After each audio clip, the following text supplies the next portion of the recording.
Welcome to the 9642 podcast. This is your host, Mr. NumberNine. And this is the Fool.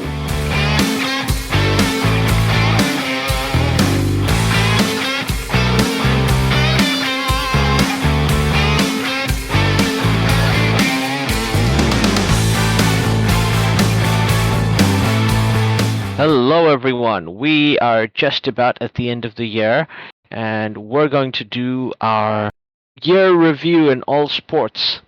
Yeah. We're going to do this by putting, we're going to have two separate lists. We're going to do the sports people of the year and the great moments of the year. They're going to be in no particular order. We're just going to go in the order that we came up with them and made our list. Yeah. Yeah, I should also clarify so far this year. Just because if you know anything about 2021, you shouldn't tempt fate. Yeah. There's a day and a half left at this time of recording. So apologize to all the people who listen to this when it goes up, which will probably be in the first few days of the new year, if something amazing's happened in that last day and 3 hours. And we haven't talked about it. Yeah. Very much clarifying, it is this year so far.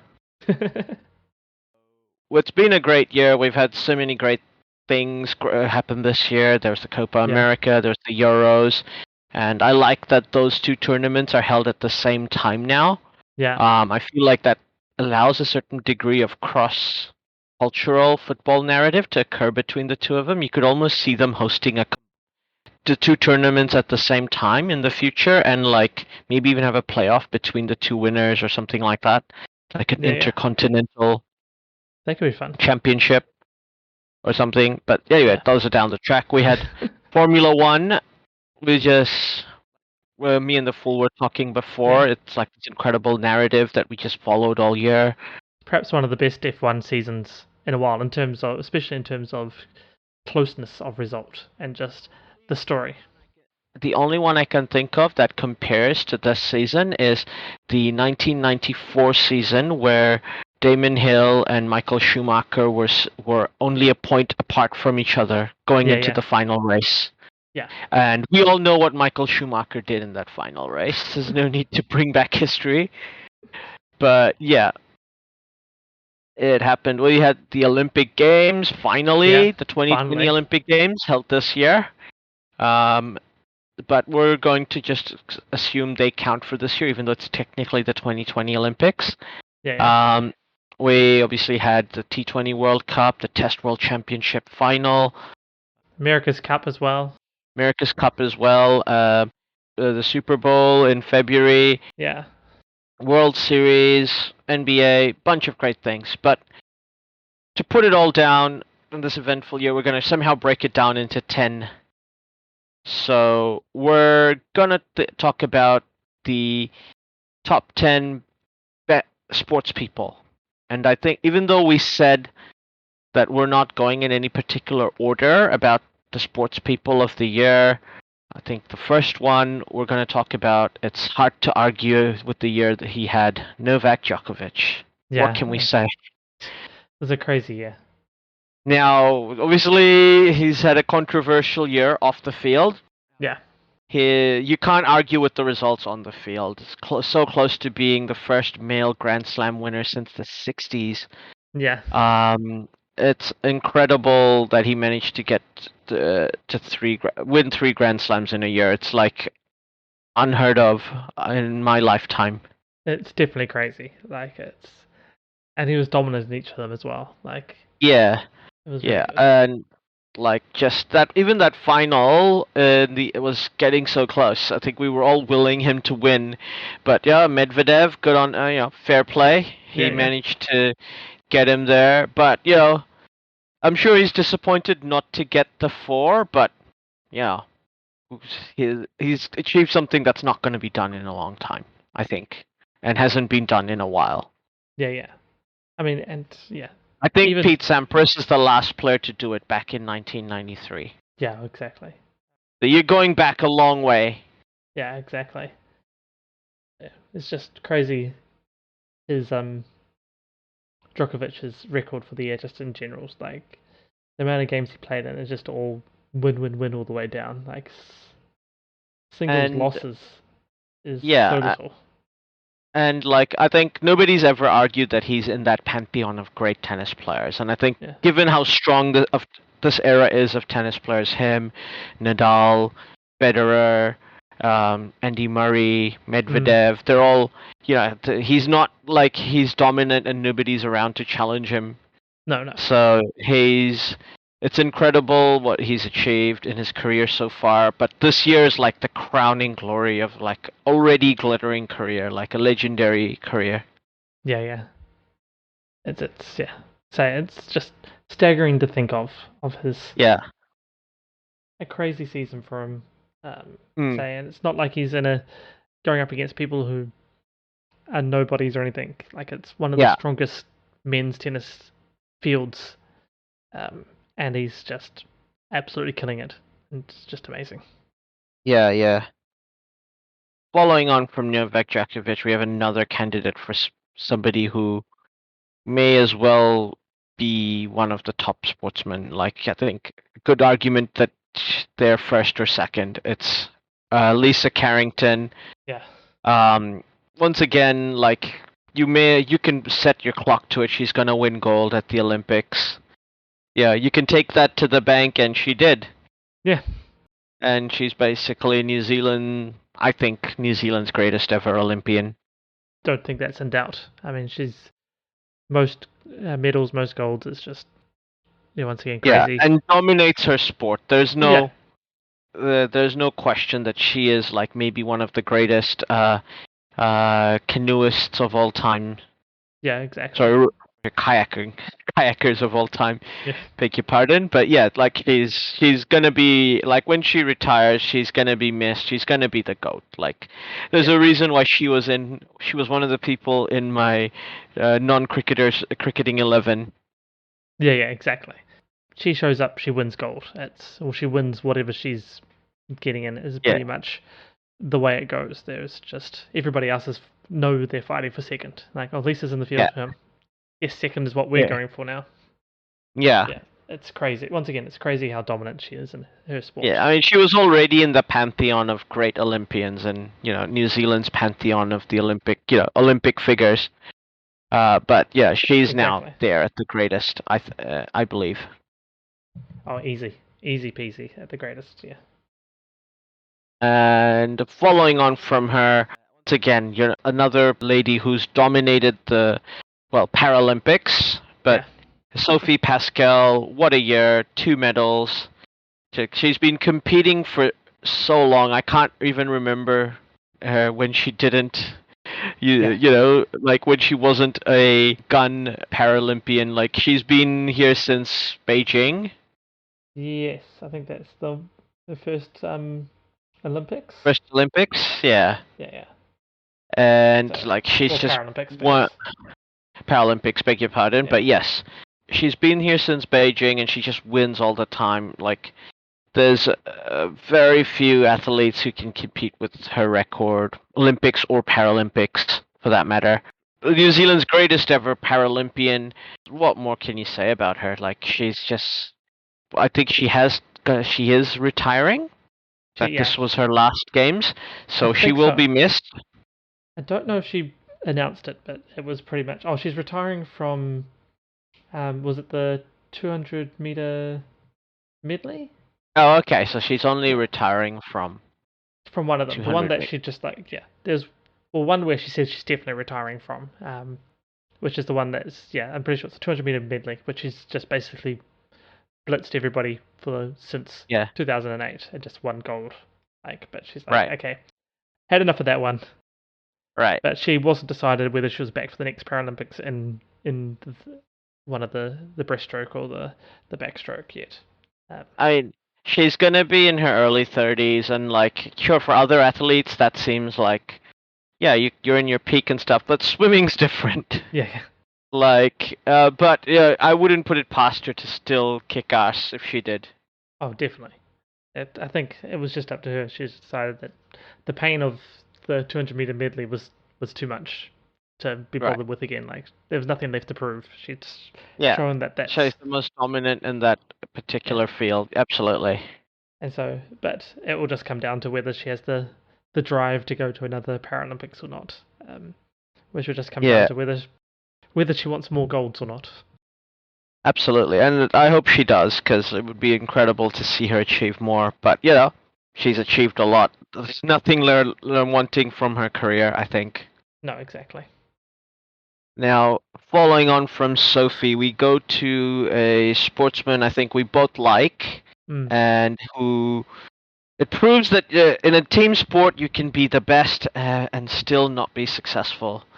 Joe Root, what a year he's had, and what a terrible team. Like, this is one of the worst England teams we've ever seen, and I was there during the 90s. Yeah, exactly. This is like I've seen like things on the internet. The current England teams this year, their third highest scorer was extras, and extras isn't even good enough to get into the Bangladesh team. That's how bad their third best batsman is. Yeah, no, it's crazy. It's just Extras with 400 odd runs, and Rory Burns with also like 400 odd runs. It's 530 for Rory Burns, but yeah. Yeah, 530. It's a woeful result. When Rory Burns is your second best batsman with the year he's had, that's a rough situation to be in. Like, Joe Root managed to win lead England to a victory in India, which is super credible. Yeah. Especially and led them to a series victory in Sri Lanka. They basically had that series in India to play for a spot in the finals, which they didn't get. They then went on to lose a test series against New Zealand. Were about to lose a test series to India probably at home. Yeah. And then they've lost the Ashes already. Yeah. So his team have had a terrible year, but he's had the second greatest calendar year in the history of Test cricket. Like, whatever that record is worth, I still, nobody can argue with the performance and the numbers that he's put out. No, exactly. And also, he's gotten about, from my count, 10 wickets this year with the ball. Oh, really? Because he got a sixer in India. Oh, yeah. And got a few wickets in Sri Lanka as well. Yeah. Yeah. That was the problem, because he got a sixer in that game, and England fans were cheering until they realized, wait, if Joe Root is getting wickets, what's Ashwin gonna do? Yeah, exactly. I have a whole lot of left-handers in our lineup, and Ashwin is as deadly a lefty killer as we've had in this sport. Exactly. But yes, an incredible year, cricketer of the year, in my opinion. Definitely cricketer of the year. I mean, as you say, to put out these numbers in a team this woefully bad. I mean, just the ability. Basically, he's had a Lara-esque year, which is. If you know how much I love Brian Lara, that is not faint praise. No, that is. I actually agree with you. And it's very high praise. Like, just looking down at these, it's the biggest difference between the top scorer in a team and the second top scorer in a team. There's Joe Root's 1700, or just over 1700, and Rory Burns is 530. It's a difference of 1178. The next closest was Viv Richards with Roy Fredericks in 1976, which was 829. Oh no, 881 difference between them. Yeah. So it's just. And so it's not like Roy Fredericks had a bad year. 800 odd runs in a calendar year is a good performance. It's also the biggest difference between the highest run scorer in a calendar year and the second highest run scorer of any team in a calendar year. So Joe Root 1700, Rohit Sharma 906. Which is 802 difference, which is, Yeah. It's a tough era to be batting in. Yeah. And I believe it's been shown the global batting average since the 2015 World Cup in Australia and New Zealand is currently 35, which shows you that it's a tough batting era that we're in. And England's global test batting average in that era is under 28. Yeah. So like 27 point something. So even bad for this era of difficult to bat. Yeah. I would hate to think what it was if he took Root's numbers out of that. Yes. But yeah. Yeah, they have one of the 4 modern day greats, and Yeah. that's still how their performances are going. So it's tough times for England. Very tough. But at the end of the day, it'll be Root will always have this year. I don't know how much he wants to remember it because it's been bad for his team, but yeah. Hopefully at the end of his career he can look back and enjoy what he's done. Yeah, exactly. Now, a player who is on the opposite end and being super successful is the great Tom Brady. Yeah. Touchdown Tom wins his 7th Super Bowl. Just incredible. Like, It was a super man incredible. who's been in 10 Super Bowls, like, just incredible. Yeah. And just do it with a completely new team. Like, change teams and then Completely new team, but he still has Gronk. That's all he needs. That's all he needs. But yeah, it's just crazy the class of him. To be fair, the Tampa Bay Buccaneers were a good team, but they were missing having a franchise quarterback, and Tom Brady came in and then convinced them to get a bunch of other players who made them even better than they were. Like, even though TB12 was the MVP of the Super Bowl, I do think his defense should have won that. Just because of what they did to poor Patrick Mahomes in that game. Yeah, exactly. But he obviously it's like old times. Just throws 2 tutties to Gronk, and easy win. Yeah. And then after that, he at one point this season he looked like he was on course for getting 6,000 yards and like almost 65 touchdowns. So like he's been in incredible form. Obviously that's slowed down because nobody can ever maintain that level of pace. But don't be surprised if we're talking about Tom Brady this time next year as well. Yeah, exactly. But yeah, he's just a crazy year for him. Yeah. But yeah. So from one GOAT to the next, it's incredible to think about when you think about having a somebody who is just so good at a sport like marathoning, just because it's such a hard sport, like so difficult to stay at the top for long and be as dominant. And also, like, there's a reason why there's only been like 3 people to win the marathon gold back to back. But like, this man needs no introduction. Eliud Kipchoge, the only man to have run a marathon in under 2 hours, though he did do that in conditions that were designed to help him break this record, which is not considered an official record, but still, he did it. He did run the said amount of distance in that time. Yeah, exactly. And he's and he has a current he holds the current marathon world record. Yeah. Which is and the Olympic world record. Pretty close to that 2-hour mark anyway, so. And to go from being a middle distance runner earlier in his career, because he used to run the 5,000 meters, which he had also medaled in. Winning a bronze in Athens and silver in Beijing, because we're going, I'm going to be a marathoner now, and then becoming the greatest at that sport. Like, it just shows like the resolve and the pure chutzpah of this guy, right? Like, he just loves running and he's just doing it, and I think we're all going to cheer for him to try and repeat what he's doing in the 2024 Olympics in Paris.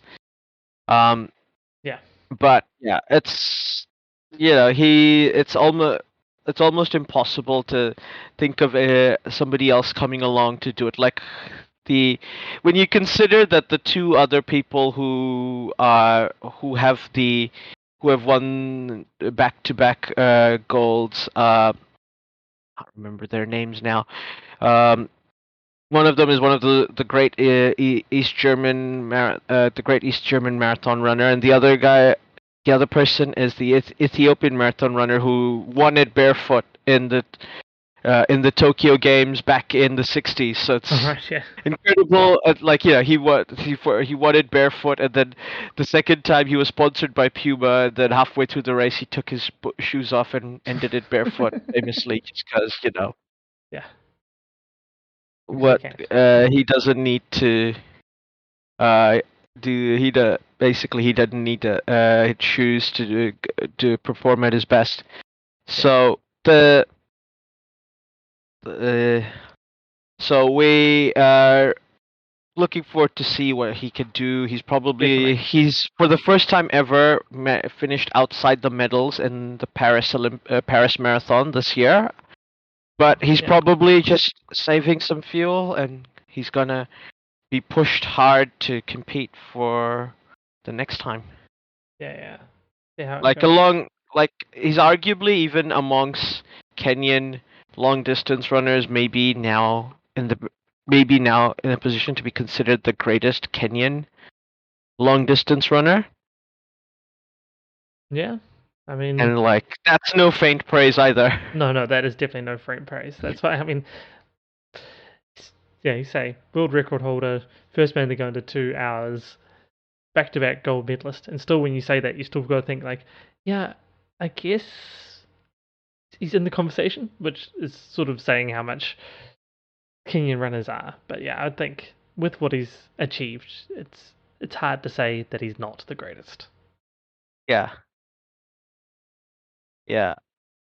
Um Now, moving on from him, but staying in the Olympics, for the first time this year, we had the wonderful sport of skateboarding, a sport I totally claim I could have gone pro in if I knew you could go pro in it when I was a kid. We had and I think we had the best skating disciplines because it's like the most widely done, which is park and street. Basically, Yeah, street being you get to show a bunch of tricks going down a rail and a few ramps, and uh, park being you doing tricks on a bowl, yeah, which is like obviously the way we did empty swimming pool skating. So those are obviously the two purest forms of skating there is. yeah, Um, and in that, we had Nishia Memoji from Japan becoming the youngest gold medalist from that country. Proud history at the Olympics.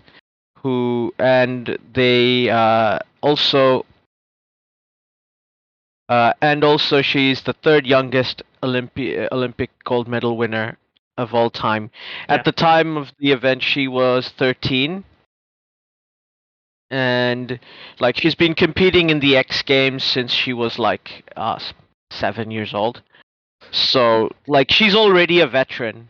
Yeah, So and like in Japan, the skating is still seen as this sport that's like underground and like something that parents disapprove of, and you're seen as a bit of a rebel if your parents allow you to skate, which in Japan that's a big deal. yeah.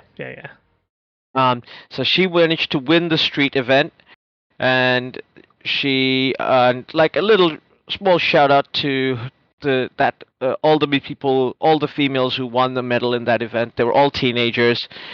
Two of them were 13, and they're all born in Japan. So we expect great things from the land of the rising sun in skateboarding in the future. Yeah, definitely. Especially when we see the next generation of skaters who are like gonna be inspired by these. Yeah, exactly. I believe every skater, both the male and female event, were under 20. Yeah, So there's a lot. The future is bright for skateboarding, and I think the Olympics have picked the ones that are the most participatory, in terms of like most participatory. They're the disciplines that have the most number of people who take part in it, but aren't like the big draws in the X Games. So the X Games can always and the Olympic Games are complementary events rather than competitive with Yeah, each yeah, other. definitely. So I do think it's gonna work out well for the sport in the future. Um, and staying in that theme about the youngest, we have another teenager, Emma Raducanu, Oh yeah.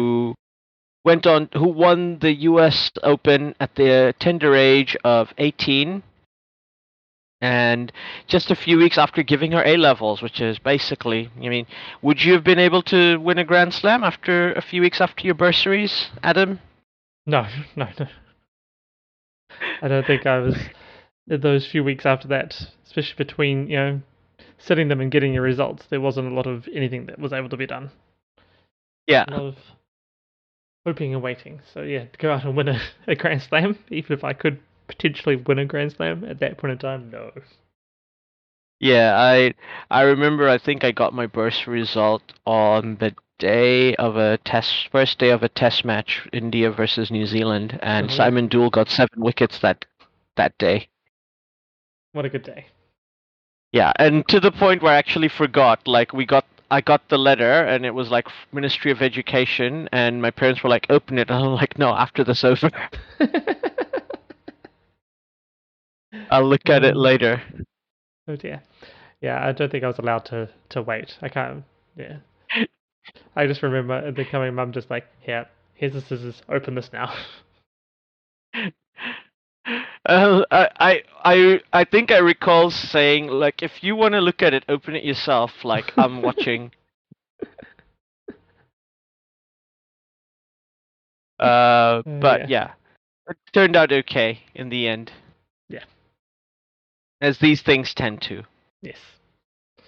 But yes, Uh, Emma Raducanu winning a major this time. And yeah, was it the first female qualifier to win a Grand Slam? yes. And the Um, youngest as well. Well, the youngest female to win I a Grand believe the Slam. youngest female to win a Grand Slam in almost 30 years. Yeah. Because she's older than Steffi Graf when Steffi completed a calendar Grand Slam. Because she won I all guess. 4 Grand Slams in 1988, and she won the Olympics. So that's Yeah. never been done by any tennis player. Yeah. But yeah, that was a long time ago. The sport was very different, and not as competitive as it is today, I believe. Yeah. Well, exactly. I think yeah, as we were saying with Djokovic and being in a very strong field, like I do feel that the women's tour at the moment is very competitive.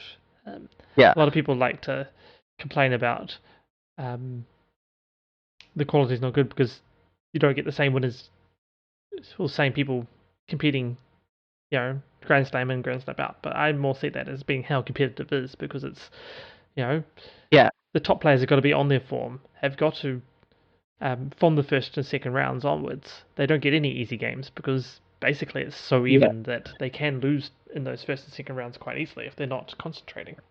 Um, absolutely. yeah. So it actually makes it a And lot more interesting because you don't have, the men's one, it's can be a little bit of a snore up to the quarters, semis when mm, they start to get the top players playing each other on a thing. It's, yeah, well, Djokovic is going to win through to there. Federer's going to win. Nadal's going to win. But in the women's one, like you don't have that predictability. yeah, absolutely. And this era is as competitive as an era as I've seen in women's tennis in Yeah, my long time of being a tennis fan. Um, and I think Raducanu's like it's going to be an incredible future for tennis as well. So yeah. fingers crossed we'll see her do more great things Yeah. um, as we Oh, we go on. should add in that she won that US Open without dropping a set either. So Yeah, like absolutely dominated that yeah, tournament. it's crazy. Absolutely. Yeah, yeah. Now, moving on from uh, a young champion, we go to a new champion, Yeah. Max Verstappen. Yeah. Woo. What a year! What a year. I mean, I think everybody was been waiting for somebody to challenge Lewis Hamilton in the F1 circuit. Um, Lewis has obviously, like, he's equaled Michael Schumacher's um, number of F1 championships. Yeah. They're basically in the conversation for being maybe the greatest British sports person of all time, maybe Yeah, one of the definitely. greatest, definitely one of the greatest F1 drivers of all time. Yeah. Because he's also won it with two different teams. Yeah, exactly. Sure, he's got the dominant, better car, all that stuff. All that stuff is valid. Yeah. And he's But done it this. But he has won it with the not better car before. Yeah. Well, the thing is that you only get the drive for the dominant, better car, the fastest car, if you are the fastest driver. Like, Yeah. Mercedes aren't going to keep him in the seat, their top seat, Yeah. if he wasn't that good. Exactly. So, they go, it's hand in glove. It goes together, the two concepts. That's the spoils of him being so good, is he gets to drive the fastest car. And that's how F1's set up. You're the fastest driver, you drive the fastest car, you win everything. But, that's just how it is. And if you start slipping up and someone comes up behind you, well, those teams want to be at the top, so they start looking there. So, and the fact that he's been so dominant for so long, it just means he is one of the greatest. Absolutely. And But yeah, I believe, he will go down as one of the greatest, and it's going to be an interesting time for F1. Yeah. We're going to go back into F1 as when we go to our second list, but it's a really exciting time, an exciting future for F1. But Max Verstappen, and Red Bull in general, just the whole how they've changed the sport for the better, I believe. Absolutely dominated, sports in general, just being like a new invasive species, just changing the niche and the ecosystem. Yeah. Like, because Verstappen's win for him has been coming for the last few years. Yeah. It's been inevitable. It's just something that you just knew was going to happen. It was a matter of when, not if. And the fact that Red Bull are now going to make their own engines and things like that, it's going to be it's incredible to see what a sugary energy drink can do. Guess that's what happens when you have all the money. I mean, just think about what happened. Red Bull, it started in the 80s. I remember a time, I think you and I can remember a time when Red Bull would do these really clever advertising things where we would go out, after finishing a movie late night, as we walked out, we'd see a rubbish can full of Red Bull cans. Oh, yeah. And things like that. And we didn't think about it, but that was actually a marketing campaign. Yeah. And just clever things like people in club, the founder of Red Bull would literally go into clubs and throw empty bottles of Red Bull on the floor, so people would be like, "Oh, this is a popular drink. We should go drink it and try it out." Yeah. It's so, crazy. So they're also one of the most disruptive, businesses in the world, and they've been disrupting the world of sports multiple ways. And we've talked long and hard about what companies like Red Bull have done in the sports world, but we can't, as great a sportsman as Max Verstappen is, we can't ignore Red Bull's role in that. It's the year where all this work has finally come through, and they've gotten the rewards for all this, investment.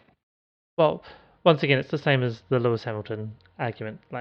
Max Verstappen has to be good enough for Red Bull to be able to push this. And he is. He is a ridiculously good driver. I had a wonderful argument, polite discussion with my cousin on Christmas Day around the relative greatness of this year between Verstappen and Hamilton and which one was more Yeah. deserving. I'll lay my cards out there. I'm a big Verstappen fan, like huge. Yeah.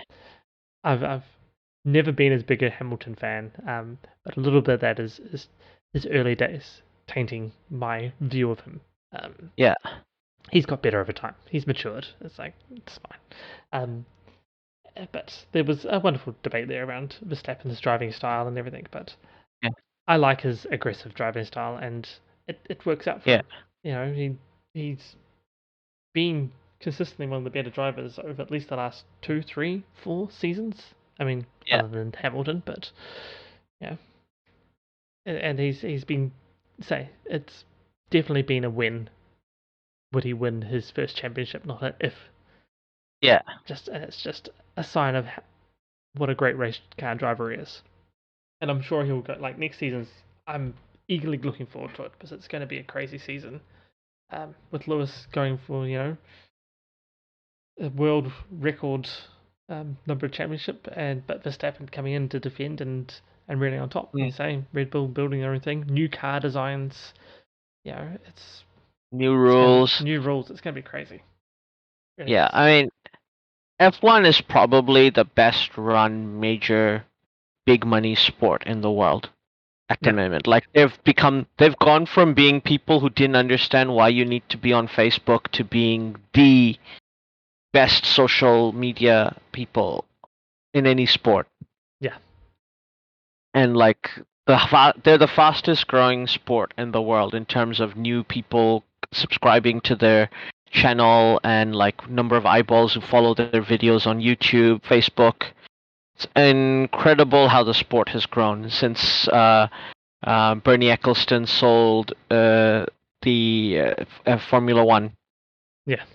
to the new marketing group, and so it's I'm super interested in like there's so much other sports can learn from F1, and I'm really interested in seeing it. Like it's fascinating for me to watch, just because obviously you and I podcast about this sort of stuff a lot about the economics and cultural Yeah. impact of sports and like how especially subculture and social media influence. But yeah, the F1 is like almost one of the most fascinating, in my opinion, one of the most fascinating cases of that. Yeah. And Definitely. Max Verstappen is like like almost epitomizes everything about that. Yeah. Um, Now, last and most certainly not least, we go to another goat, possibly the goat by New Zealand standards. Yeah. Uh, Captain Kane, steady the ship, all the nicknames. Is Kane Williamson has had a fantastic year, both as a player and as a captain. Yeah. Almost the opposite of Joe Root. Like other players in the team have stepped up when he's not been able to be in the runs. Yeah. He's had an injury-plagued year, Yeah. but he's still put out numbers when it's counted with centuries against Pakistan. In earlier in the year, getting the team acclimatized in England, and obviously that captaincy, which I kept complaining about and getting annoyed with him about, which ended up winning against India in the final. Yeah. And not to be outdone, he takes the team to a third consecutive final as a Yeah. captain. Yeah. Ed did his So, damnedest to win that final. yeah. Had a lot going against him, batting first in a T20 in the UAE and everything. So And scoring only 30 in your batting power play, a bunch of things. But at the end of the day, we still managed to get silver. Is Kane Williamson the best captain the Black Caps have ever had? Must be pretty close. I mean, I'm sure you can argue that with the results on hand, yes.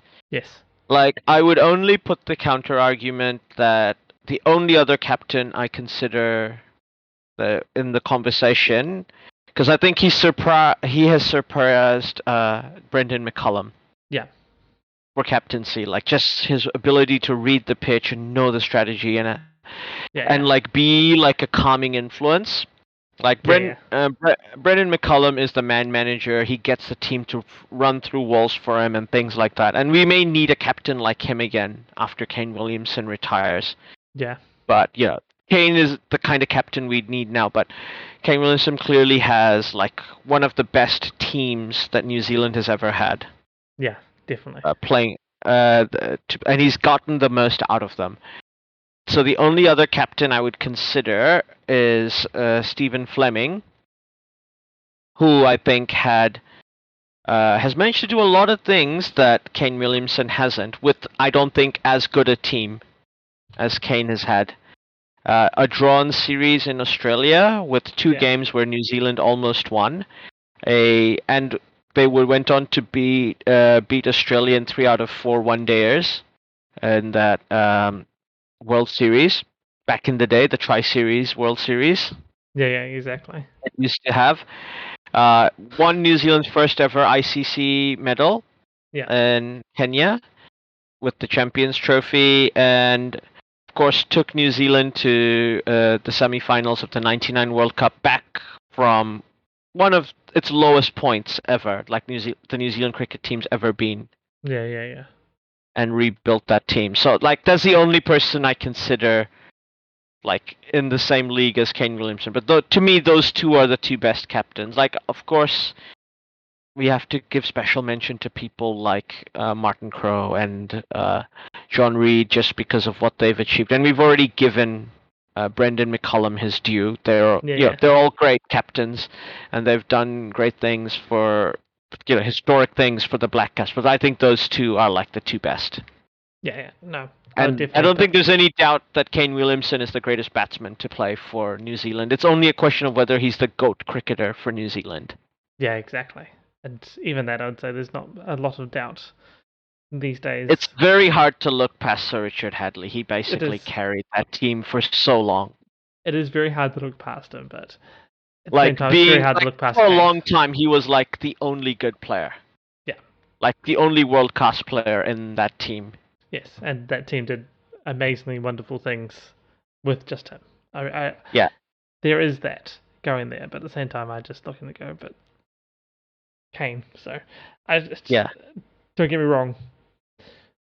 Mid to late 80s, I grew up watching Hadley just devastate everything. That's very fond childhood memories of that. Yeah. So I don't really want to place him any lower than the GOAT for New Zealand cricket. But We can have two GOATs. Yeah, as I say, every year it gets harder and harder not to consider Kane there. But as I say, it is. You can have two, because Kane's the GOAT of batting, and Sir Richard's the GOAT of bowling, and arguably the GOAT all-rounder for New Zealand. John Reid. Yeah. Well, it's an argument for another time, but Kane Williamson, like, definitely one of our top 10 best per sports people of the year. Yeah. And like obviously one of those people who's made this year as memorable for us as it has been. Exactly. Now we're gonna go into moments. Yeah. The first moment, the reason why I'm going to here first is just because it is the most indelibly, like, it's such a huge thing on our mind when it was announced, and we had a whole podcast about it leading up to it, before it was surprisingly announced, and then after. Yeah, I think we had 3 or 4 podcasts on this concept.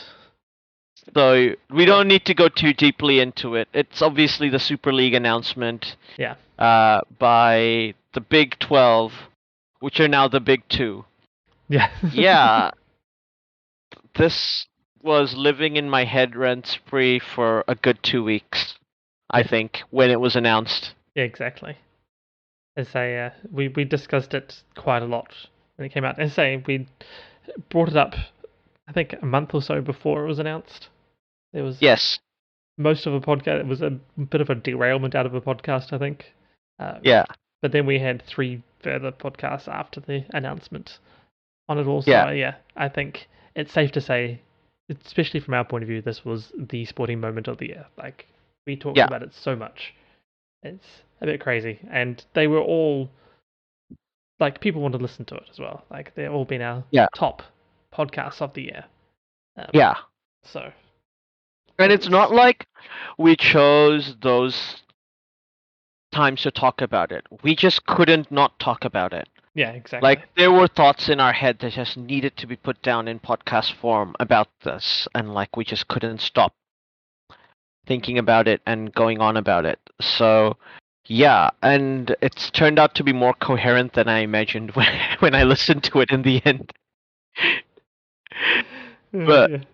we've talked enough about the Super League all year, but it is one of the moments of the year, we can say without a doubt. Definitely.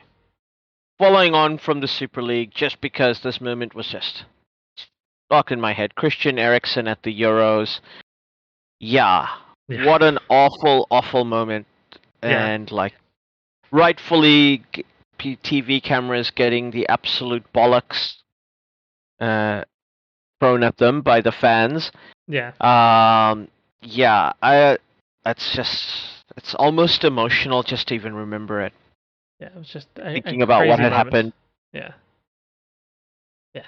It's hard to think about it, as you say, and it was just crazy, and just everything around it was crazy. Yeah, and like just the things surrounding it, like the players have to go in and being forced to complete the game, which they ended up losing. Yeah. Yeah, it was like there were no winners that night. No. And not football, not Denmark, even Finland, who technically won. Yeah. Definitely not UEFA. No. But in the end, Christian Eriksen survived the skin of his teeth. So I guess he was a winner.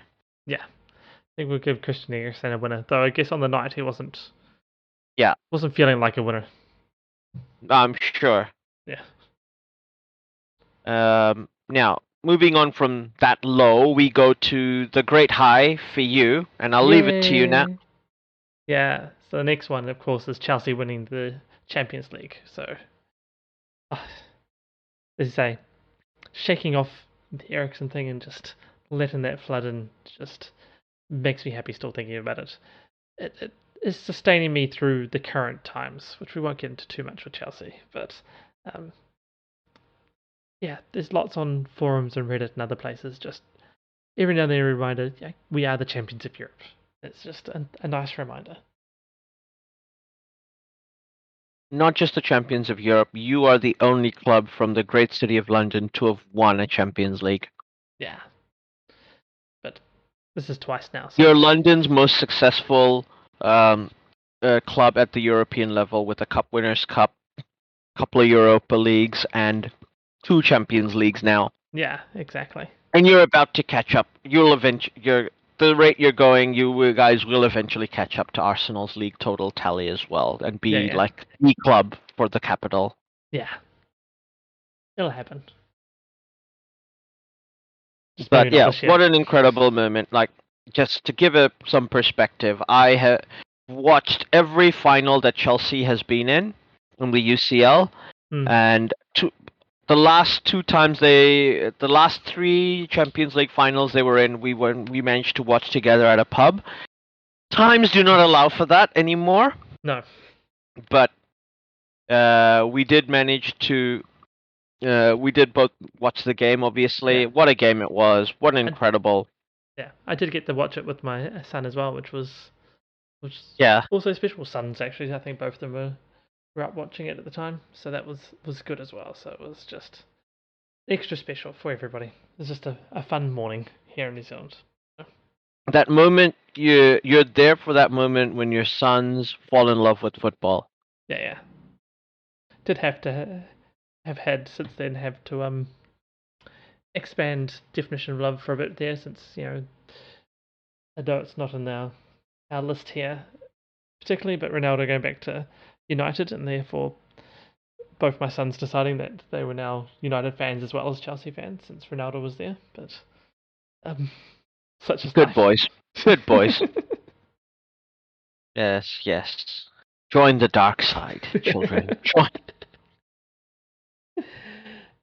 And not only did your favorite club side win the greatest trophy there is on offer for them, Mm. The team that you like at international level, Yeah. have My finally boys. broken their trophy drought. Lionel Messi winning his first ever trophy for the senior men's team, senior men Argentinian team. Yeah, yeah. Oh, that was great as well. We also watched that with my son. That was another amazing, amazing moment. It was just, yeah, it's amazing to think how long it's been since Argentina's won some sort of championship, senior men's championship. Like it's just crazy long, and just to finally get it done, just so happy. Um, This and was it gets the last time they won was so long ago. Gabriel Batistuta was a rookie, yeah, and Maradona had done his first retirement. yeah, yeah, yeah. No, it's crazy to think. And just after winning that Copa America, Argentinian football went into such lows that they had to go to the Intercontinental playoff to qualify for the '94 World Cup against Yeah, Australia. yeah, And my yes. cousin got to see Maradona play live in Sydney. Wow, that is amazing. But yeah, no, yes, I remember that as well. They, yeah, fell that low as So well. it's there's been so many highs and lows. I remember in the 2002 World Cup where Argentina were legitimate favorites to win Yeah, with an incredible team, and they didn't even get past the first round. no, And then in 2010, when they were again one of the favorites to win, and then they lost 4-1 to Germany yes, yes, in the quarterfinal. Just so many times when they've had good, and then losing the final to Germany in the 2014 World Cup. Um, la- last 10-minute goal by Mario Götze. It's just like Argentina just felt like they were jinxed.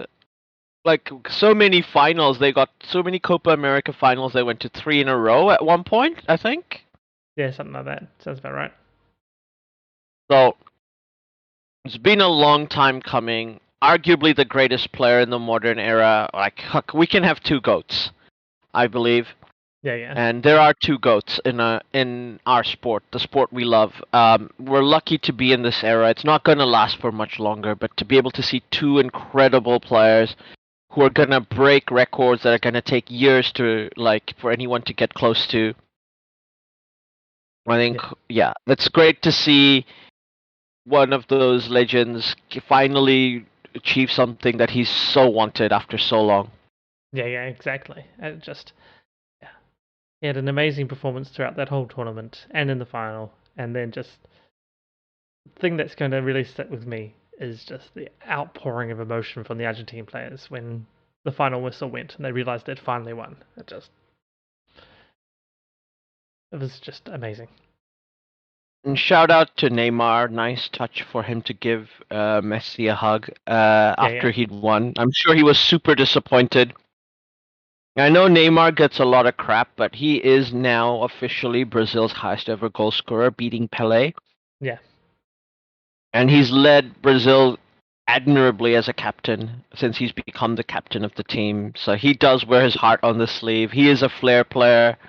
As much as we may mock him for shenanigans, and rightfully so, we yeah, can't deny what a great player he is. And I think winning against Brazil also makes that final so meaningful for yeah, yeah. Messi. No, that was also, yeah, awesome as well. Yeah, it's a great final. Argentina, Brazil, the Copa America. Like it's hard to imagine it's the two big teams from South America, and you had star-studded team on both sides. Two great players at peak form in Neymar and Messi as well, and just yeah, it was a great final, and it was just yeah, really good to win. Absolutely. I'm sure like the celebrations in Buenos Aires, Rosario, and all the cities in Argentina, all the way from the Andes to the Patagonia, went long into the night. Yeah, Now, taking a small break from football for our moments. I'm gonna this particular moment. while it wasn't like a big splash or an explosion, I feel like if we didn't talk about it, it would be really remiss because this is going to have an impact well down into the future Yeah, yeah, of sport, and maybe not just North American sports, which is what we think about, but all sports. yeah, So the NCAA has was being sued in the Supreme Court for by a player because they used his image to sell an NCAA football video game, yeah, which he basically went, no, that's me. You can't just use my image yeah, for commercial use. And like, forget that you didn't pay me, but like, you can't just use my face yeah, yeah. without my permission. And then from then on, another player went, actually, at the end of the day, my image rights are my thing. Sure, you're telling me I can't work, but why can't I make money off my my likeness and things like that? Because people Yeah. are doing that anyway, and I'm not getting like any money from it. Forget you guys who are not allowed to do that, but other people are. Yeah, yeah, yeah. And it went. I think Supreme Court Justice Brett Kavanaugh explained it best, and I'm just going to quote him ad verbatim. Nowhere else in America can a business get away with agreeing not to pay their workers a fair market rate on the theory that their product is defined by not paying their workers a fair market rate. And under ordinary principles of antitrust law, it is not evident why college sports should be any different, and the NCAA is not above the law. I think Oh, that's like a big slap, yeah. you know. It's, it's great that finally someone said it. The NCAA is not above the law. Like they've acted like And it for also so long. just the first line about you can't Yeah, say you shouldn't be allowed, you shouldn't have to pay people because your product is defined by the fact that you don't pay people. yeah. That's crazy as well. Like, Like, which is when you break down to this, like I can't think of another more succinct way to explain the situation. So yeah, has ramifications even beyond image rights because I can't see a situation where players can't earn money. Sure, colleges might not pay them, but telling them that they can't work part-time jobs or be paid by they're already sponsors. now Yeah, going to be able to get sponsorship deals because of this, because that's that's gonna be the image biggest rights. thing. That's gonna be the biggest thing But out of the fact this. that they're not, smaller colleges for players who are not going to be, well known enough for Nike and them to give them big deals, they're going to be able to be paid by like boosters and whatnot.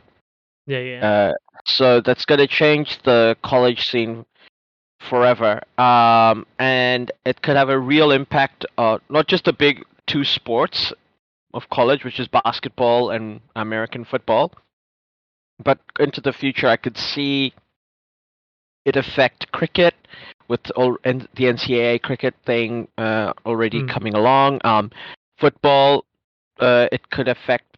Obviously, it could affect other North American sports like hockey and baseball, but even yeah. athletics. Oh, It's everything. it's opened. There's a genie that's been let out of a bottle that's not going to go back in, No, and we exactly. don't yet know what the outcome is going to look like from that. No, and I mean, yeah, as you say, this is potentially just the tip, but it's the tip of a very large iceberg that has been sitting there for some time. Like, Yeah. been years and years of this being debated and argued about, and all the ways different colleges have bent the rules as far as they possibly could, sometimes breaking them and just hushing Yes. them up. And all because, as you say, the NCAA was determined that they wouldn't pay players, Yeah. despite making lots of money off said players themselves. Yes. So yeah, it was Absolutely. about And time that like it started. the ridiculous abuse of like actually using a player's image in a video game Yeah, cover and like them getting nothing out of it. yeah, yeah. Yeah. That just showed the arrogance of the NCAA. Yeah. Like that's why I think that last line of the NCAA is not above the law is the almost the biggest line on that, which is just, yeah, guys, come on, stop acting like you're some special thing. Like Yeah. you're not. You're you're a normal organization, you need to play by the rules. Exactly. So there's definitely more to watch from this space, and I think we will kind of follow a bit of the story in the new year because there are new NCAA is proposing new rules and things for the coming college season. So we'll see how that looks. Moving on, this was literally a moment, and it was less than 5 seconds. Yeah. Basically, all we have to the only words we have for it is no agua. Yeah. So Cristiano Ronaldo in less than 5 seconds managed to destroy, I think it was what, $5 billion from Coke's value Something crazy like that, yeah. Like, yeah. by removing a Coke bottle from the camera. Yeah. And putting out a water bottle and saying we should be promoting this. Yeah. By the way, we have had a podcast talking about this, so we don't need to go too deep. But you know, the amount of crap he got for going, we should be promoting healthy stuff like water instead of Coke. That is a controversial statement to be making in these times. Yeah, it's still crazy to think that how much crap he got. Like, yeah, he wanted water. That's perfectly, and that should be promoted. Like, that's actually where we should be at, people. Yeah. He's basically like, I don't want to promote something that I think is unhealthy and children and people shouldn't drink. And I own that I'm a role model. Yeah. Which like, okay. Great of him. Like, that makes me like Cristiano Ronaldo just a little bit more. Yeah. Like, it's just an awesome statement from him and an awesome way of being. And yeah, and poor Coca-Cola, wow, lost $5 billion. Well, no, they lost $5 billion in valuation, which was less than 1% of their value. So you know, and it's sort of imaginary since it's just shares anyway. And yes. Well, it's money, which is imaginary anyway. Yeah. Right. If we're gonna go down that route, fair enough. At least it's not as bad as, like, you know, people in Ecuador losing out on their savings because Elon Musk tweets. You know, because their Bitcoin's now their official currency. All right, yeah.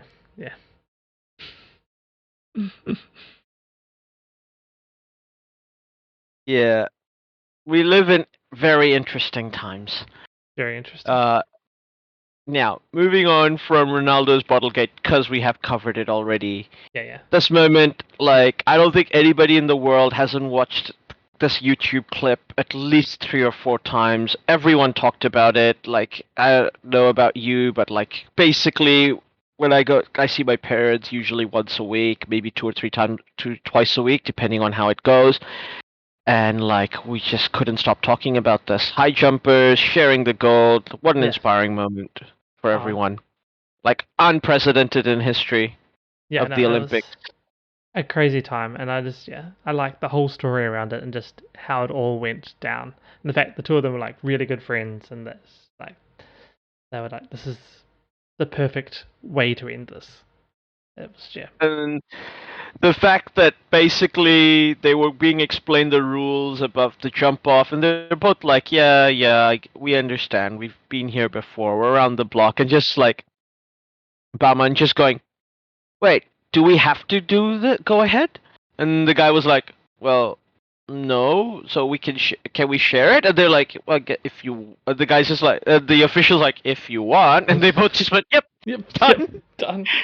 We don't feel like jumping around for another couple of hours till one of us breaks. Yeah, exactly. Yeah, just that whole moment where they just realize, wait, we can just share it.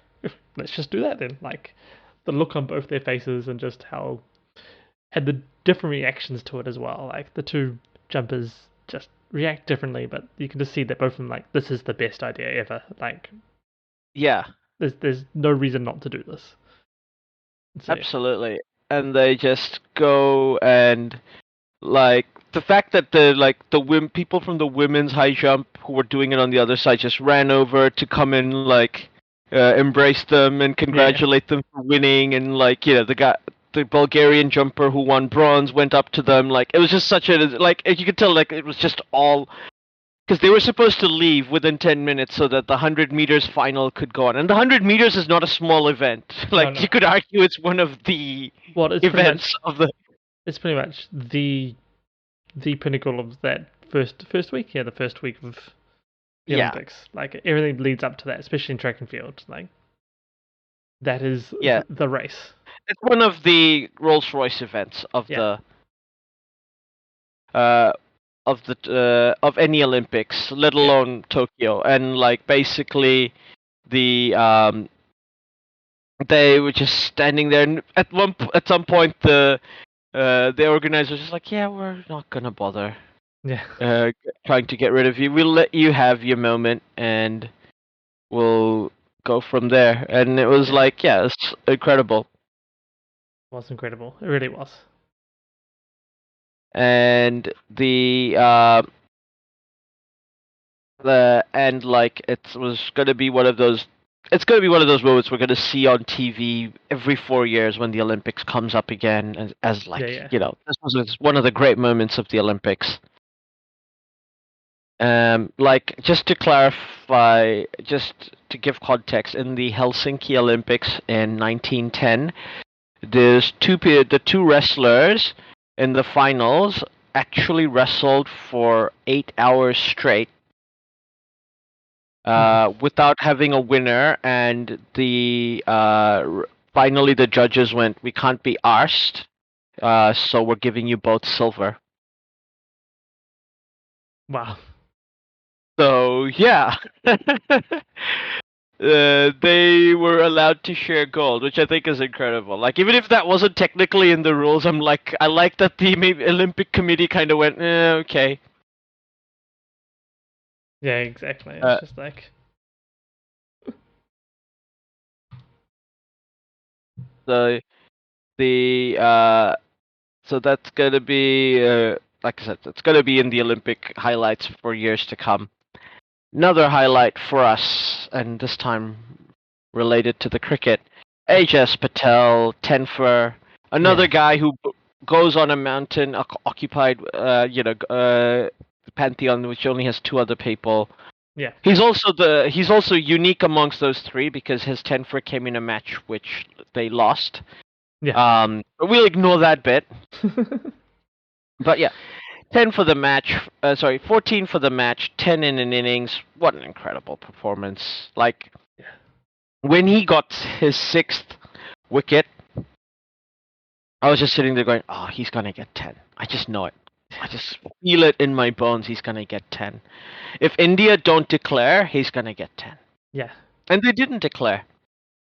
Actually, what move that would have been declaring at some point, like. Like they had enough runs at that point. Like they didn't need to continue batting. But like there was plenty of time left in the match, so it wasn't like they were in any, threat for it to go into a draw or anything like that. Yeah, exactly. But yes, and also side note, Ajaz Patel was not out in every single innings he batted in as well. In that game. Yeah. I thought he got out. I thought he was last man out in the last innings. No, not out. He's the red ink. Sorry, he's the red ink. Oh, that's good then. No, yeah, I know. That was basically the Ajaz Patel game. I knew that much. That it was just like, I'm gonna do everything, whatever. So, like, what an incredible performance! Like Ajaz Patel, he's our overseas spinner. He doesn't get to play many games at home for us. He hasn't played a game at home. And he goes overseas.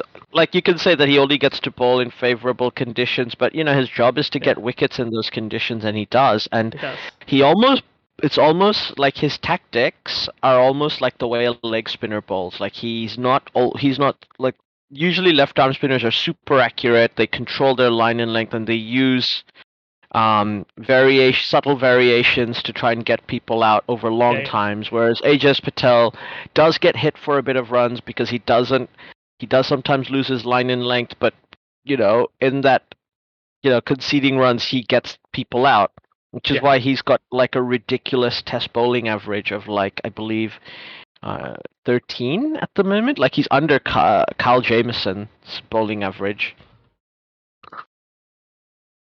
Yeah, no, it's crazy how good he is, and I do feel a little sad that they didn't pick him for one of the home tests, put him in the squad and pick him for one of the home tests, just because of that 10 for it. Just be like, you get to have a home test, like Yeah, just as a but it's the special. thing. Like that's basically the home test spinner is Ishsodi or Mitchell Santner because they can bat better.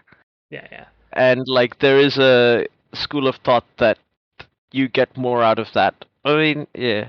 At the well, end of the day, he's managed to do take the most out of his mm, um opportunities. So that's all he needs to do. yeah. I know Gary Yeah, Stead was very clear. Like in New Zealand conditions, New Zealand we've been winning all our test matches with our full seam attack. So why deviate from that? Like that is the winning formula at the moment. So that's what we pick in New Zealand. It's like, yeah, you make a point, but Tenfer, come on, give yeah, him one, yeah, give him one. But yeah, yeah. But I'm maybe if sure. we get a test team visit and it's not part of the World Test Championships, he'll Yeah, get his opportunity. or maybe if we get a few more tests over a summer.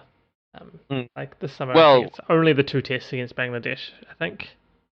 New Zealand Yeah, begged India not to play a third match when they came over last year, yeah, or sorry, in 2019, yeah, because they lose so much money from Test cricket. yeah. I know So, why. Yeah, it's not that visiting teams don't want to play games here. no, no. That New Zealand cricket's got to make some money. They've got to pay the players, Yeah. Yes, and exactly they get that. paid from the T20s and the one days. Yeah. So, yeah, it is what it is at the end of the day. Yeah, it is what it is. You say. Now, moving on from that wonderful performance, we go to a team performance. Black Caps winning the ICC World Test Championship. Woo! First one ever. There's only ever going Yeah, to be one team to win the first, and it's that's us. us. That's us exactly. That's yeah. That Amazing moment when timing. Ross Taylor flicked it down his pads into the boundary, like the Yeah. classic Ross Taylor shot. Oh, And it was Ross great. Taylor had been playing so well in that game, so unselfishly, I think. Yeah, yeah. And obviously to Kane Williamson, we've already mentioned credible captaincy, and Kyle Jamieson with the ball. It's Mm, just, well, it's a great all-round team performance that game. yeah. Um, it could have so easily turned. It looks closer. It's closer than it looked. Yeah, definitely. Uh, and like I think to explain it best, like uh the New Zealand team has come so far. Like 2002, our domestic players weren't even professional. They Yeah. had to get jobs. Like we overseas openers were averaging more in New Zealand than New Zealand openers. It was it things were not good, and we've come so far from then. And like this current team of players, like the core at least, have come from like that 46 all out in Cape Town Yeah. and just created this new mindset and this new team culture. And like the Black Caps are not going to win all the time. The Black Caps are not always going to be dominant, and they're not going to make all the finals all the time. Yeah, But I yeah, yeah. think we all know what a Black Caps team is. We all Yeah. know now what a Black Caps player is and what a Black Caps what they represent when they go out and put the silver fern on and play for the country. Yeah. Exactly. So and like the investment into the grassroots and like I think also New Zealand cricket look innovating as much as they have in trying to figure out income streams, like doing their overseas broadcasting deals with Amazon, Yeah. and things like that. Like we know that New Zealand cricket has to scrape for every penny they can find behind the couch to keep things running, and like cricket exists in New Zealand because people love the game. Yeah. Like there's a lot of problems in a lot of countries and like outside of Asia where cricket is a outside of Asia and outside the West Indies where cricket is a upper class private school game. Even Yeah. in Australia, to a certain extent, like most of the current Australian team are like private school guys. South Africa, 100%. Even their non-white players are all from like two or three private schools Yeah. in the country. And England, it's like you can't even talk more about. Like it's very much like that, and it's not like that in New Zealand. No. Like New Zealand, like all culture, almost people from almost every ethnic group that exists in this multicultural country, uh, like love the game. Yeah. Like even if it's not played back in their home, whether they're from Eastern Europe, whether they're from North Africa or East Asia, Yeah. South America, they end up falling in love with the sport here, and it's because of the culture of the way they play cricket here, like at all levels, I think, and that's because of the Black Caps. Yeah. So even if we don't ever win another ICC final, whatever that is, like they've created this team have created something I feel that's permanent. Yeah. Definitely. Yeah. So Like they're never gonna be the All Blacks, no. and that's not, and they don't want to be the All Blacks. No. I think it's something else entirely, and it's just as now once again just as a part of the fabric of New Zealand, which it was kind of which we were kind of losing. We were kind of losing, and yeah, I think it was in a Brendan McCullum documentary. I think it was that I saw it that emphasized that, where they, through the change of his captaincy and that disastrous innings in South Africa, where just after that they were like, we just need to change things, and realized they were trying to be like Australia back in the early 2000s. They were modeling themselves off Australia in the early 2000s, and they weren't Australia, and even Australia weren't anymore the Australia of the early 2000s. So they needed their own identity, and I think since then they've molded that well. And never give up, run for every ball. Everything that's hit, chase it down. That sort of mentality, and it's showing, and they're getting the rewards they deserve for it. I agree. And I feel like I don't think apart from the All Blacks, I can't think of a national team that the country has gotten behind more than the Black Caps. Like rugby has a lot of casual fans, and we have done a podcast about this place of rugby and the New Zealand psyche and its place in our culture and unreleased podcast landscape as of currently, but yes, it will get released, even though it's now it is 7 or 8 months old. It's like our secret concept album that we haven't released. It's full of bootleg materials that everybody goes on about. It's the best one, but it's not ready yet. No. Yeah, exactly. Though it does contain discussion about, perhaps, I know, again, a bit off topic, an honourable mention for moments of the year anyway, and that being the Silver Lake deal, which is still not finished, and we probably should update that podcast anyway. And I think because not too many spoilers for that podcast because it is not out yet. There's a big thing which I think you agreed with, which I noticed is there are pockets in New Zealand and islands of where you have a sport that's not rugby be like the sport of that particular town all along New Zealand, just because New Zealand is a big country in area, if not population. Yeah. And people develop unique local sports cultures. But even in those towns, like those big rugby league towns, those big soccer towns, those and all that, people love playing cricket. Yeah. Australia, there's a huge problem where they're trying to get Aboriginal players to play the game and non-white players to go get into playing cricket because their clubs have been basically keeping them out. Yeah. And while I'm not saying that isn't a problem in New Zealand or hasn't been a problem in New Zealand, because of course it has, but we know that there are at least 3 clubs in New Zealand sorry, in Auckland alone that are like, they're the Polynesian clubs. The people run them, like the volunteers who keep those clubs, like Otara, Manurewa, and in Takanini, they'll keep those cricket clubs running. Those are, they're local people. Yeah, And yeah, it's because, like, cricket is also the summer sport of the islands, like, kirikiti slash cricket. yeah, yeah, And obviously the South Asian community in New Zealand is like one of the core, I think one of the building blocks of like the clubs, domestic club scene and yeah, yeah, social cricket definitely. scene. Um, and like even back when you played cricket with me in like the mid 2000s in the social game, like, you know, teams, like, sure, this is social and it's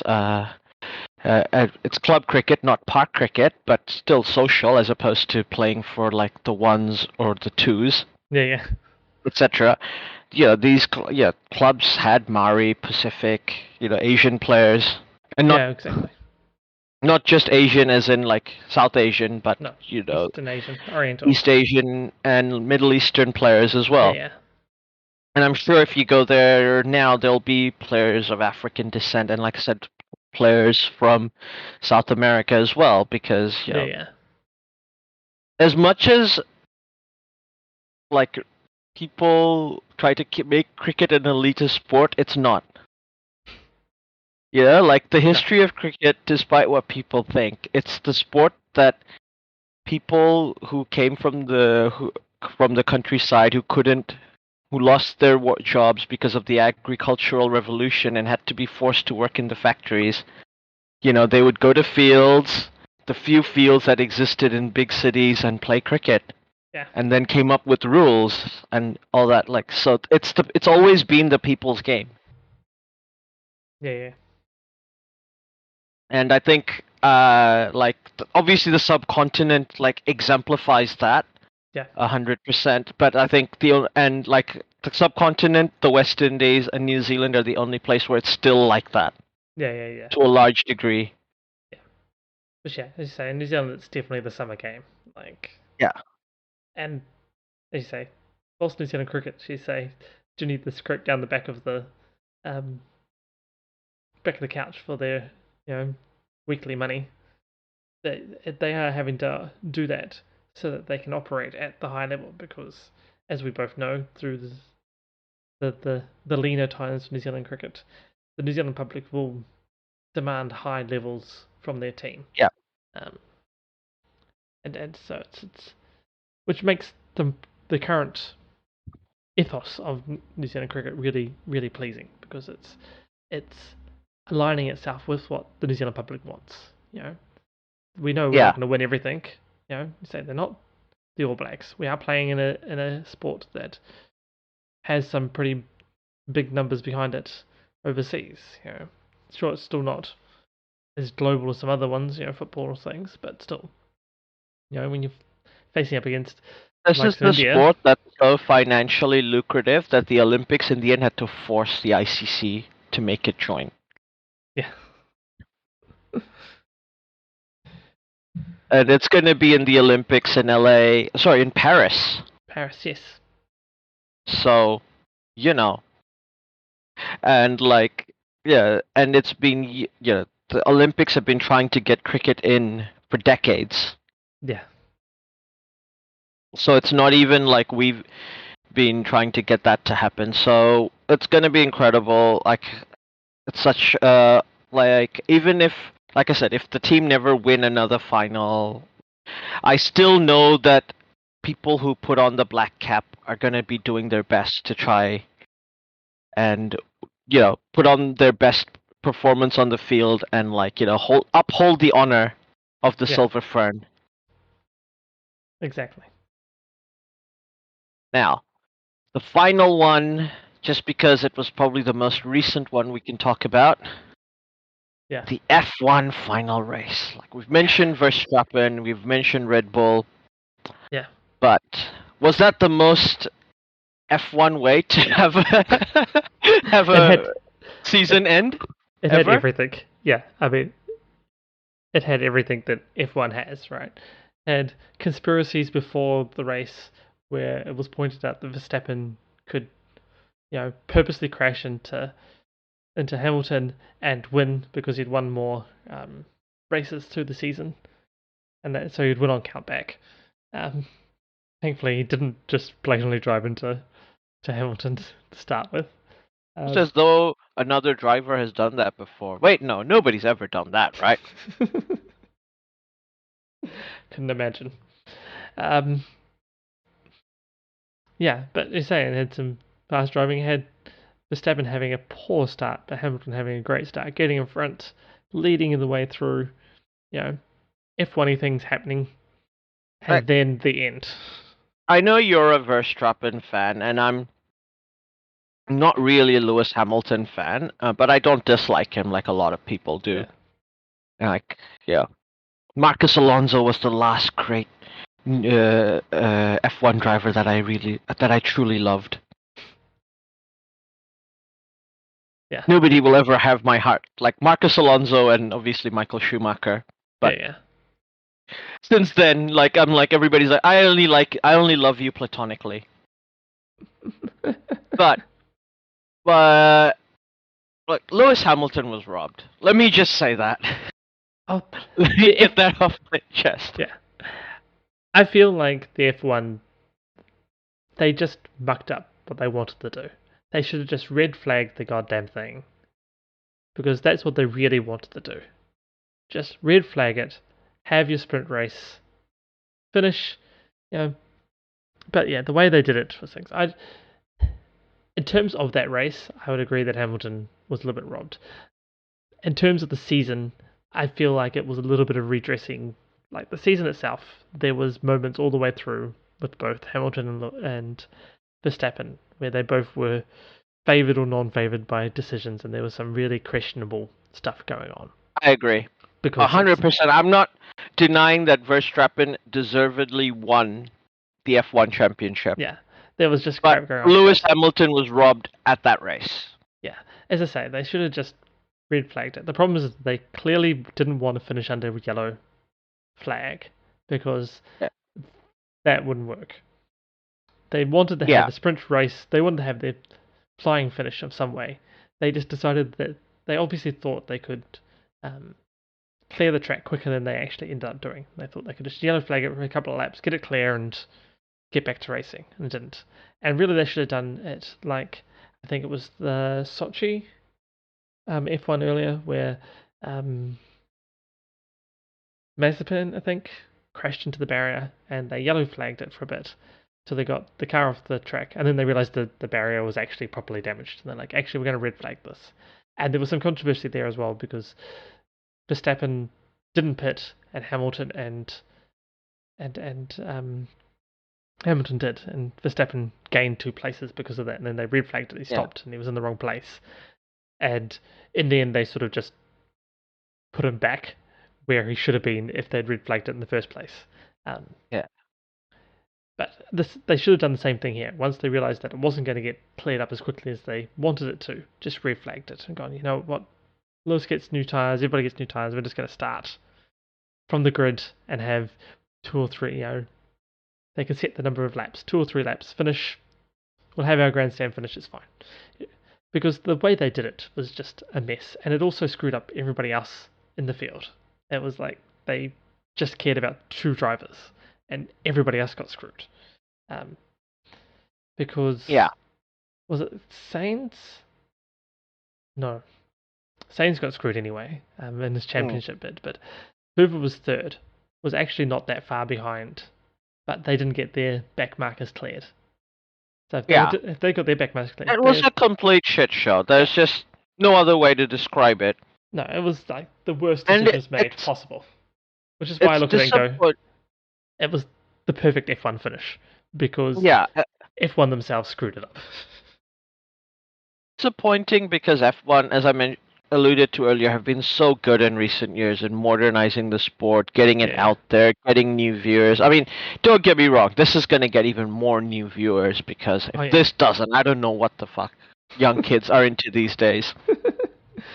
This is going to be... If this doesn't get your eyeballs rolling and like into a sport, I don't know what will. I mean, there's great conspiracy theories that this was done specifically for Drive to Survive 2022. Um, so just imagine the viewership numbers in Netflix next year for the Drive to Survive series that covers this current season. It's gonna be crazy. So yeah, It's going to be incredible. Like Drive to Survive is such an incredible series. It doesn't matter whether you like F1 or not. yeah, And you don't need to make it any more dramatic, but they did. they did anyway. I wish they had just. I'm looking forward to next season in the hope that they sort some of their decision making out in terms of rules and when they're enforcing particular rules and when they're not.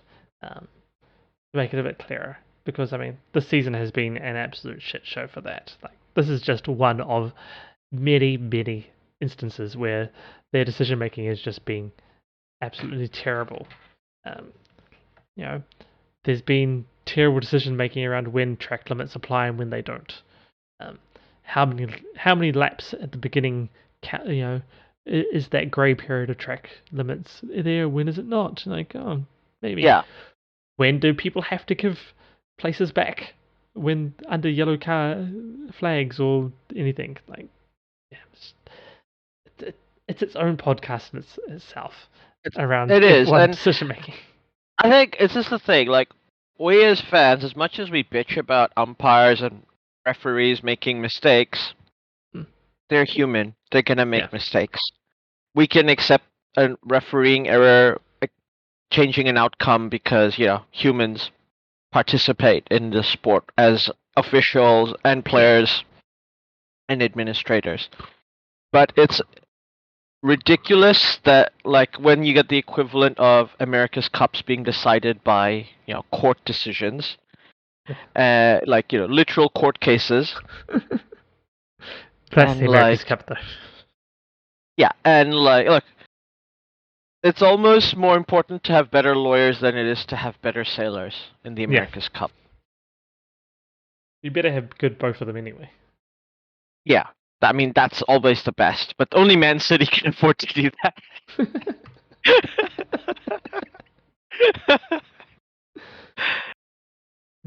But no, I do agree with that. But sometimes the F1 ones, like Formula One, it's one thing if it's on track people making mistakes because once again that can happen.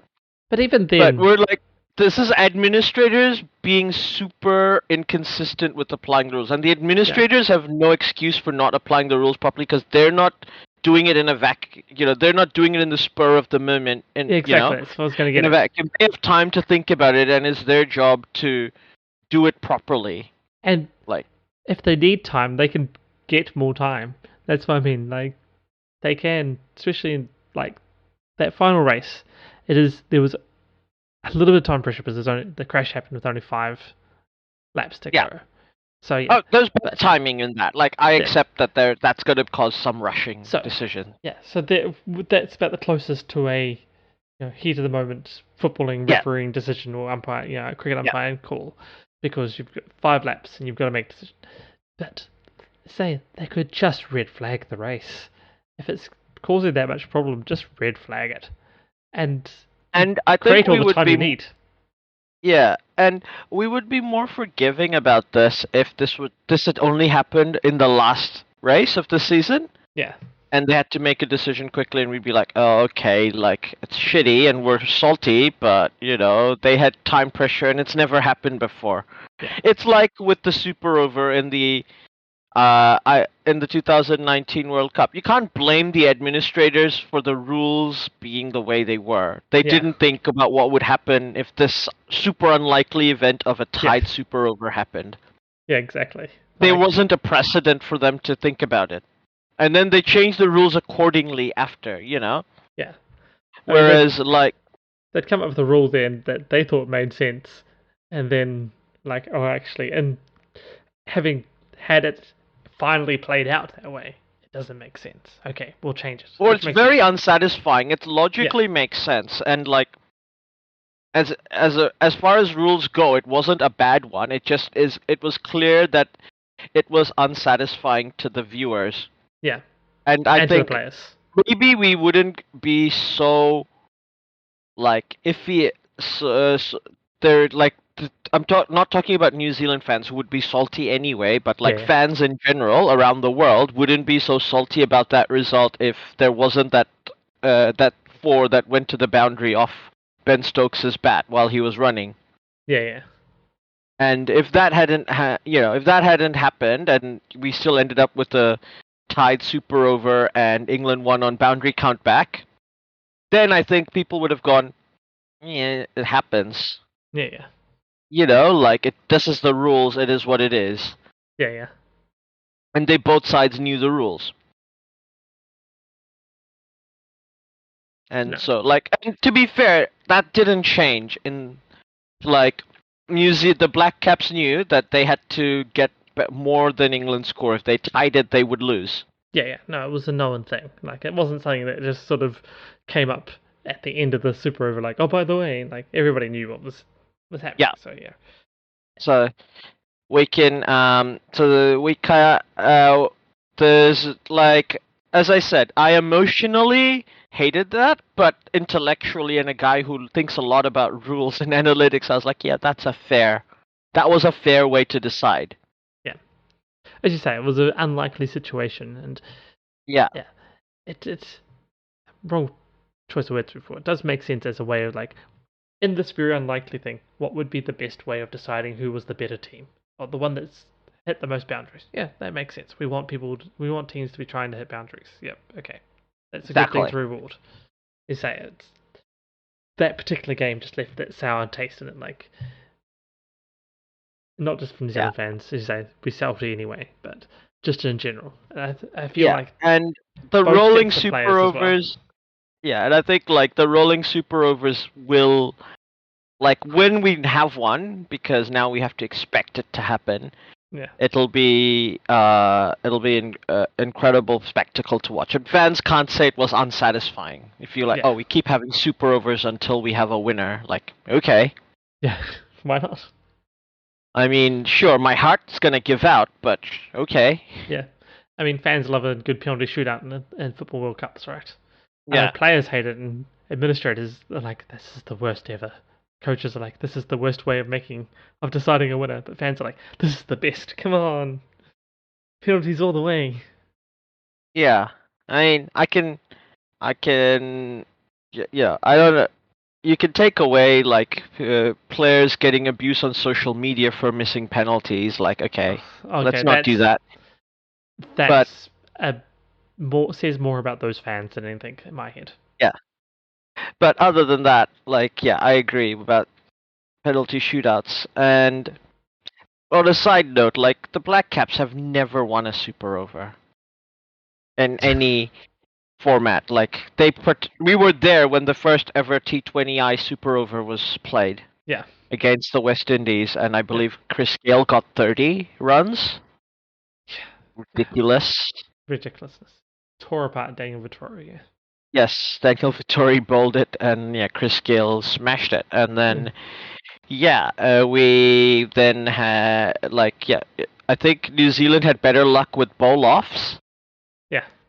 But bowl-offs are dumb. Yeah, Like, that was the let's craziest just thing ever. be upfront about it. Like, that was a dumb way to decide a tie. It really was. Like, the problem with bowl-offs is they're stupid.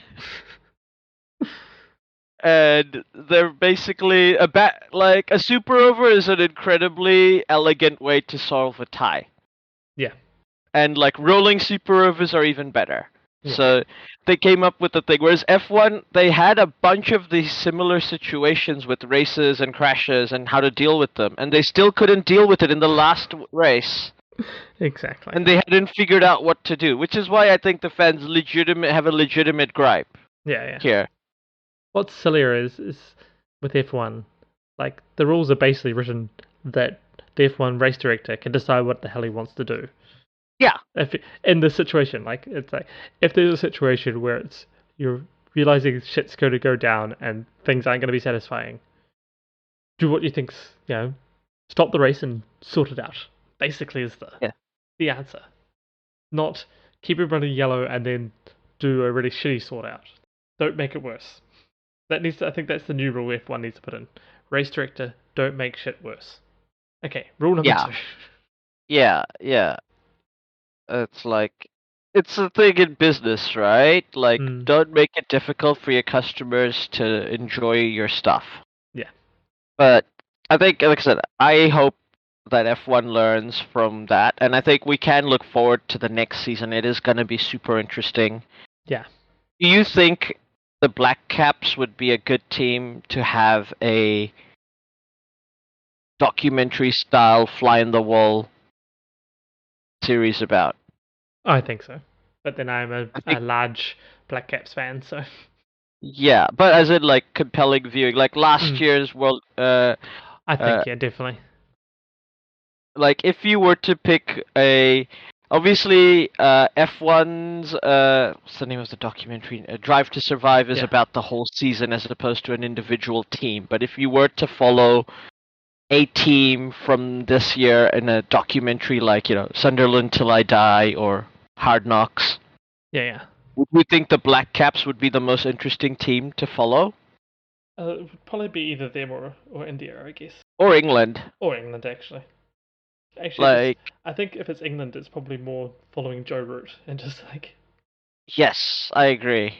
how has your season ended up like this? Yeah, especially because it started off so strong. Yeah.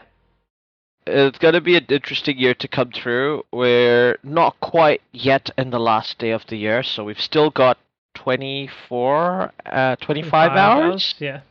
at least in New Zealand time, for stuff to happen this century. Yeah. But yeah, I think that's all we have time for. Look forward to hearing from you. Hope you all have a good New Year's and a wonderful year to come. Yeah. Catch you next year.